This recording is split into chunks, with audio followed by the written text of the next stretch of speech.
छत्रपती शिवरायांना मानाचा मुजरा करतो। भारतीय राज्यघटनेचे शिल्पकार भारतरत्न डॉक्टर बाबासाहेब आंबेडकर इन्हें मानवंदना अर्पित करता हूं।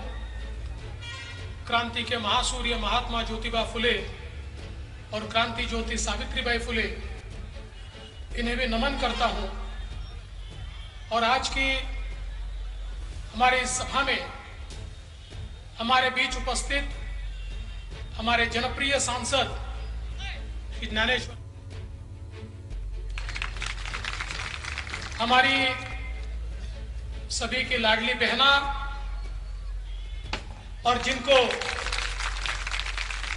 फिर एक बार बुरहानपुर से हम लोग चुनकर देने वाले हैं, ऐसी अर्चनाताई चिटनिस,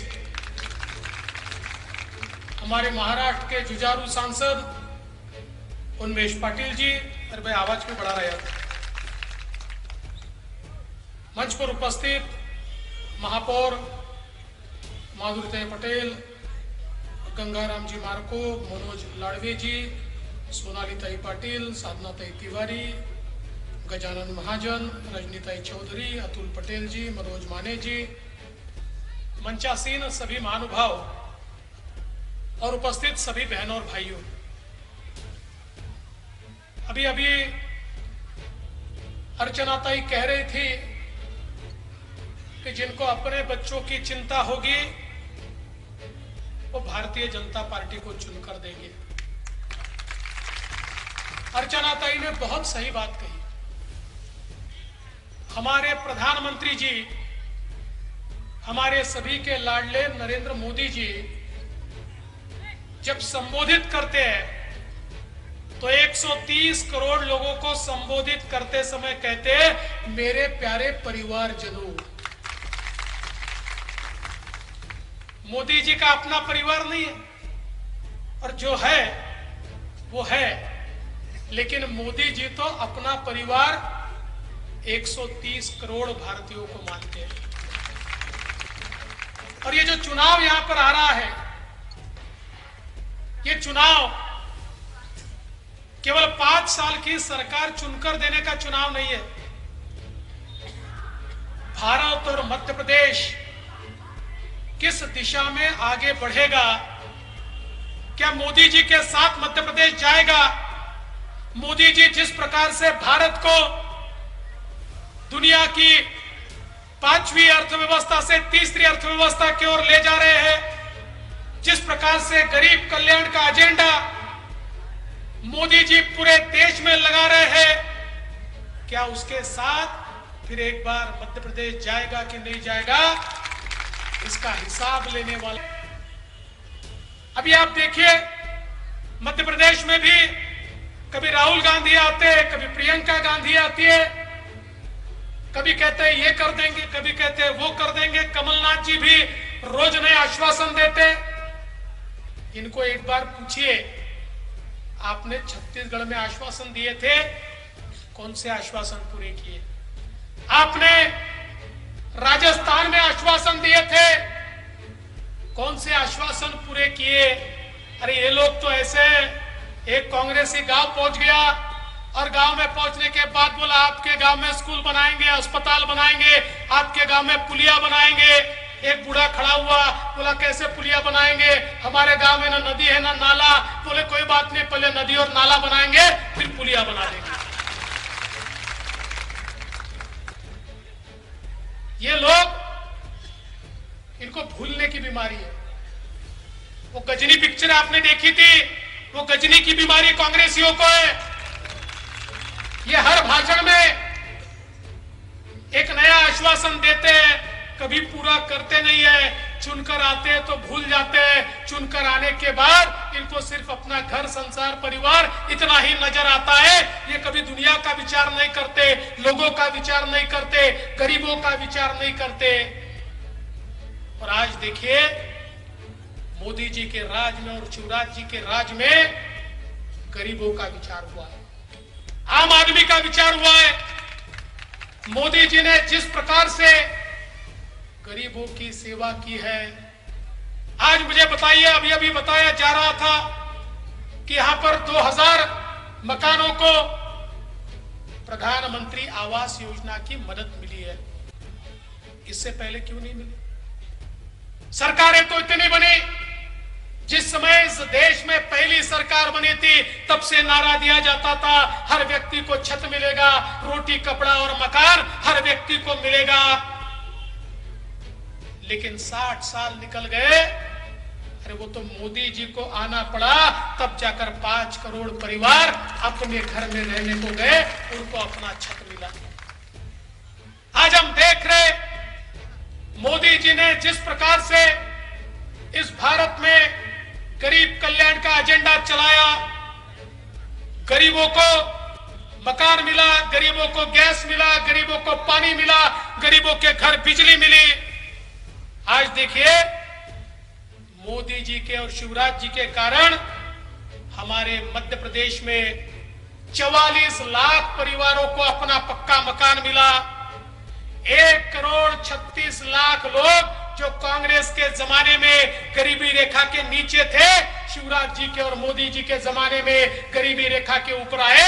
ये आज हमारी रिपोर्ट यहां पर कहती है।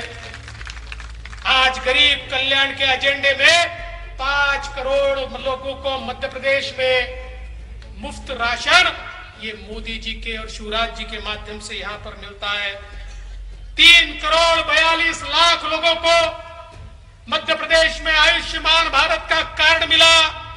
अब 5 लाख तक की बीमारी के लिए उनको 1 पैसे का भी खर्चा नहीं है। कोई भी ऑपरेशन करना है तो आयुष्मान का कार्ड लेकर वो जा सकते हैं और उनको मुफ्त में इलाज यहां पर मिल रहा है। 64 लाख घरों को पीने का पानी मोदी जी ने मध्य प्रदेश के अंदर शिवराज जी की सरकार ने दिया। 64 लाख घर जो आजादी से प्यासे थे, जिनके घर तक पानी नहीं पहुंचा था, उन सभी को ये पानी देने का काम मोदी जी के माध्यम से हुआ। 82 लाख घरों को उज्ज्वला का गैस कनेक्शन दिया और 400 रुपए सिलेंडर पर सब्सिडी देने का काम भी मोदी जी की सरकार ने आज यहां पर किया। फसल बीमा योजना में मध्य प्रदेश में 1 करोड़ 43 लाख किसानों को 20,000 करोड़ रुपया ये मोदी जी के माध्यम से यहां पर मिला।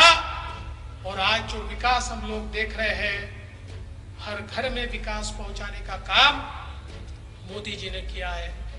क्योंकि मोदी जी ने कभी जात नहीं देखी, कभी धर्म नहीं देखा, कभी पंथ नहीं देखा, कभी भाषा नहीं देखी।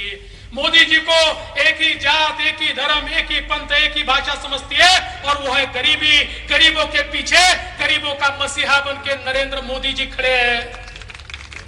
दोस्तों, आज भारत बदल रहा है। आज भारत दुनिया में अपनी साख तैयार कर रहा है। आज हम देख सकते हैं एक नया भारत बना है, जिस भारत को दुनिया की 11वीं बड़ी अर्थव्यवस्था माना जाता था। मात्र 6-7 सालों में मोदी जी ने उसको 11वें नंबर से 5वें नंबर पर लाया। अब दुनिया की 5वीं सबसे बड़ी अर्थव्यवस्था हम है और जल्दी ही 3री बड़ी अर्थव्यवस्था बनेंगे। लोग ये पूछते हैं अर्थव्यवस्था बड़ी हो गई तो क्या होगा? मैं उनको बताना चाहता हूं, अर्थव्यवस्था बड़ी बनने का अर्थ होता है अवसर पैदा होना। अर्थव्यवस्था बड़ी बनने का अर्थ होता है रोजगार मिलना। अर्थव्यवस्था बड़ी बनने का अर्थ होता है देश के तिजोरी में पैसा आना। अर्थव्यवस्था बड़ी बनने का अर्थ होता है देश में गरीब कल्याण की योजनाओं का अमल होना। अर्थव्यवस्था बड़ी बनने का अर्थ होता है हर गरीब के पास अब पैसा पहुंचेगा और देश का पैसा देश के विकास में लगेगा। ये मोदी जी ने नए भारत के निर्माण से आज करके दिखाया। और इसीलिए जहां जहां मोदी जी के साथ प्रदेश की सरकार भी कंधे से कंधा मिलाकर आगे बढ़ी, जहां जहां डबल इंजन का सरकार चली, डबल इंजन की सरकार चली, वहां हमने विकास होते देखा। पिछले समय कुछ 1.5 साल के लिए कमलनाथ जी की कांग्रेस की सरकार हमने देखी और उस 1.5 साल में जो सत्यानाश उन्होंने मध्य प्रदेश का किया, लोगों ने हाथ जोड़े और कहा कमलनाथ जी अब वापिस मत आइए, अब शिवराज जी की सरकार में ही हमको रहना है। इसलिए दोस्तों, अगर हमें मध्य प्रदेश को आगे ले जाना है तो भारत के साथ चलना पड़ेगा। अरे विचार कीजिए, गलती से अगर कांग्रेस की सरकार आती है, कमलनाथ की सरकार आती है, अरे मोदी जी का इंजन तो मध्य प्रदेश को आगे ले जाएगा और कमलनाथ का इंजन पीछे खींचेगा। न गाड़ी आगे जाएगी न गाड़ी पीछे जाएगी, गाड़ी वहां के वहां अटक जाएगी। लेकिन मोदी जी के साथ शिवराज जी का इंजन लग गया तो डबल इंजन से गाड़ी ऐसी तेजी से आगे बढ़ेगी, मध्य प्रदेश को कोई रोक ही नहीं सकेगा। दोस्तों, मध्य प्रदेश ने तो फैसला कर लिया है। मैं तो पूछने आया हूं, बुरहानपुर ने फैसला किया कि नहीं किया? क्या किया है? क्या किया है बताइए? किसको किया है? किसको दिया है? कौन चुनकर आने वाला है? अर्चना दीदी और कमल का फूल। देखिए, 5 साल दीदी नहीं थी तो क्या हुआ हमने देखा। और मैं तो कह रहा हूं दीदी, आपने बहुत सही बात कही। ये जो हमारी ताप्ती मेगा रिचार्ज स्कीम है, ये दुनिया का अजूबा है, दुनिया का। दुनिया में ऐसी स्कीम बनी नहीं। हमने तो सबने गुप्त सरस्वती नदी के बारे में सुना है, गंगा जमुना सरस्वती हम कहते हैं, उसमें गुप्त सरस्वती नदी तो हमने देखी है। लेकिन इस गुप्त सरस्वती नदी की तरह ये ताप्ती रिचार्ज स्कीम एक गुप्त नदी की तरह है, जिसको एक दुनिया के अजूबे के रूप में हम करना चाहते हैं। और मैं दीदी का अभिनंदन करना चाहता हूं कि जिस समय हमारी उमा भारती जी मिनिस्टर हुआ करती थी, उस समय इधर से दीदी ने पहल की, उधर से हम लोगों ने पहल की और उमा दीदी के साथ बैठकर पहले हमने ये सारा इलाका देखा। और उसके बाद ये ध्यान में आया कि हमारे बुरहानपुर के क्षेत्र को और लगे हुए हमारे जलगांव के और हमारे उत्तर महाराष्ट्र के क्षेत्र को पूरे तरीके से यहां पर हम विकसित कर सकते हैं, सुजलाम सुफलाम कर सकते हैं, अगर ताप्ती रिचार्ज स्कीम होगी तो। और हम उसके पीछे लगे। लेकिन कभी कभी ऐसा होता है, 18 में दीदी आप नहीं रहे, 19 में हम नहीं रहे, तो 22 तक अटक गया।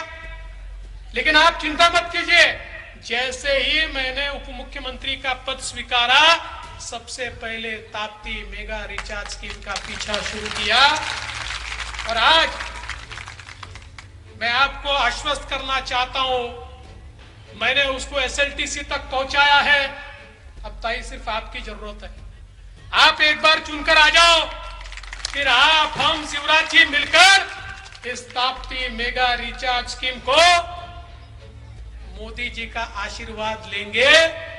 और यह सारा इलाका, अभी तो आप तालाब गिना रही थी, बैरेजेस गिना रही थी, ये सारे तालाब और बैरेज मिलाकर आपने जो किया, उससे 10 गुना खेती पानी के नीचे, सिंचाई के नीचे, ये ताप्ती रिचार्ज स्कीम से आएगी। और जनाब दीदी, देखो भैया, मैंने खिचड़ी पका के रखी है, परोसने के लिए ताई चाहिए।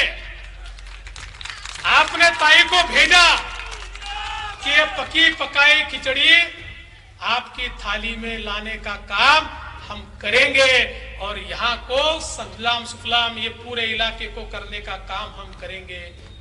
दोस्तों, मैं हमेशा एक बात कहता हूं, भारतीय जनता पार्टी ये हमारी मां है। अभी अभी ताई कह रही थी कि मुझे उप मुख्यमंत्री बनने को कहा तो मैं उप मुख्यमंत्री बन गया। अरे मैं तो ये कहता हूं कि मेरा वजूद ही भारतीय जनता पार्टी के कारण है। अगर मेरे नाम के पीछे से भारतीय जनता पार्टी निकाल दिया जाए तो देवेंद्र फडणवीस की झाड़ की पत्ती है। इसलिए अपना स्वार्थ नहीं। हमारी पार्टी ने क्या सिखाया? सबसे पहले देश, फिर पार्टी और अंत में मैं।